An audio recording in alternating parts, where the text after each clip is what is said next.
Following Max Verstappen's claim after the Japanese Grand Prix he's seriously considering F1, today we're going to assess how realistic the prospect of the four-time champion walking away actually is. The biggest rule change in F1 history saw a new PU and chassis introduced for the 26th season with an attempt to make the sport more sustainable, resulting in greater reliance on electrical energy. Across testing in the opening 3 rounds, the cars have split opinion among drivers, with Verstappen the most outspoken critics. Others, such as 7-time world champ Lewis Hamilton, have praised the more exciting races the car has produced. Verstappen's frustration centres around the feeling that competing in new cars is more about energy management than pure traditional speed and skill. The Dutchman has expressed reservation over the changes long before their instructions, but the events in Australia, China and Japan, during which he and his Red Bull team struggled badly, only appeared to have strengthened his convictions. Following repeated remarks revealing his dissatisfaction with the cars over the last few weeks, Verstappen went a step further on Sunday. When asked by BBC Sport whether he's going to walk away at the end of the season, he said, "That's what I'm saying. I'm thinking about everything inside this paddock. Privately, I'm very happy. You wait for 24 races. This time it's 22, but normally 24. And then you should think, is it worth it? Or do I enjoy being at home more with my friends and family when you're not enjoying the sport?" While it was Verstappen's apparent quit for it that stole the spotlight from the new championship leader Kimi Antonelli's win in Japan, there were 5 crucial words towards the end of the interview that suggested the Dutchman's fate's far from sealed. They know what to do, Verstappen says. He implied the bosses could alter his thinking. Verstappen clearly wants changes to the style of racing, which relies heavily on energy management, not only in races but in qualifying.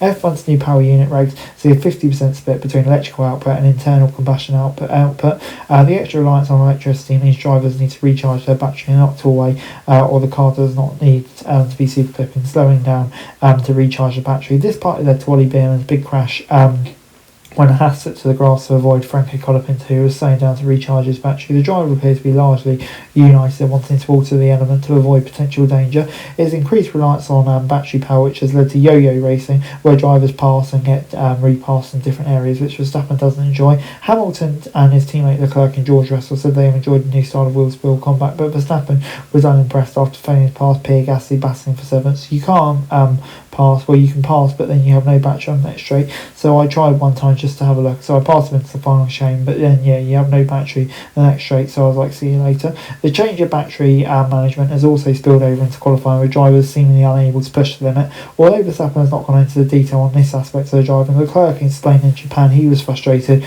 with his attempt to push harder at the end of qualifying, was actually losing in time as going faster through the corners was throwing off his energy deployment. Ahead of the next weekend in Japan, the FIA altered its previously planned energy recharge limit in an attempt to allow drivers to push harder without issue, but this wasn't enough to satisfy much of the field. F1 and the FIA will hold meetings with the teams across April to discuss what changes could be made due to the 5-week break due to the Middle East conflicts from Miami. Despite being clearly open to changes, the FIA said any potential adjustments, particularly those related to energy management, require careful simulation and detailed analysis. Carlos Sainz confirmed the drivers have been told the FIA is looking into further changes, which theoretically allow them to push them to the limit without being compromised. Andrea Stella said a simple solution doesn't exist and says significant changes would be more likely for next year. Bernie Collins highlighted the increase in the fuel flow rate would allow the ICE to produce more power as a possible solution for all improving the racing, but questioned whether all teams would agree to it. Of course, we want to improve the racing, but make it as safe as possible. If they have an advantage or a disadvantage, they may move it forward. Lobbying from the teams might just not be about competitiveness. Audi joined F1 and Honda decided to remain in the sport, largely because the new cars were shifting towards carbon neutrality and electrification. Eradicating that could undermine the reasons for Audi and Honda being on the grid, so persuading them to agree to fundamental regulation change would be challenging. Verstappen's criticism of the new regs has led to some questioning how much Red Bull's lack of performance is contributing to his frustration. He obviously won 4 successive world titles and was just pipped by Lando Norris last year. This year he's failed to make it through to Q3 twice and finished 6th and 8th plus a DNF.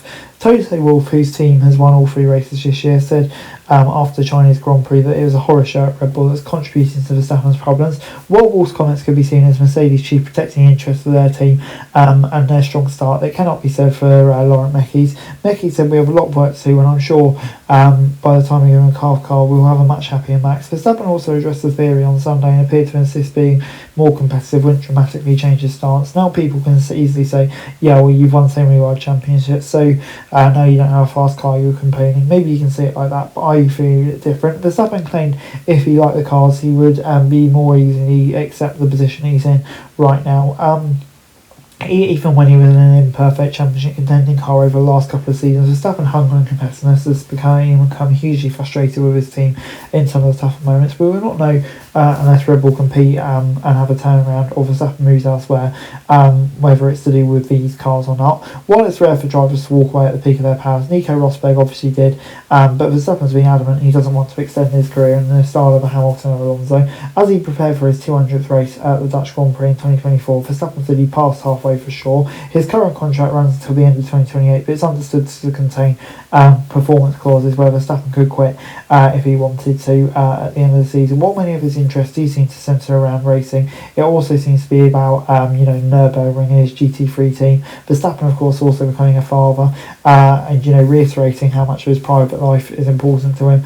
And of course, he made his debut very early, he's only at 17. So in the event Verstappen does walk away from F1, it's fair to assume whether or not he returns will be down to the regulations. Therefore, his dialogue through the media with the FIA might not only be about the sport's short-term decisions, but also what comes in the future too. Okay, guys, that's it for this video. Thanks very much for watching. Remember to like, share and subscribe. Follow us on our socials, link in the description below for daily F1 news, meme and content. Subscribe to our other channels on screen right now, that'd be greatly appreciated. Thanks very much for watching. Peace out.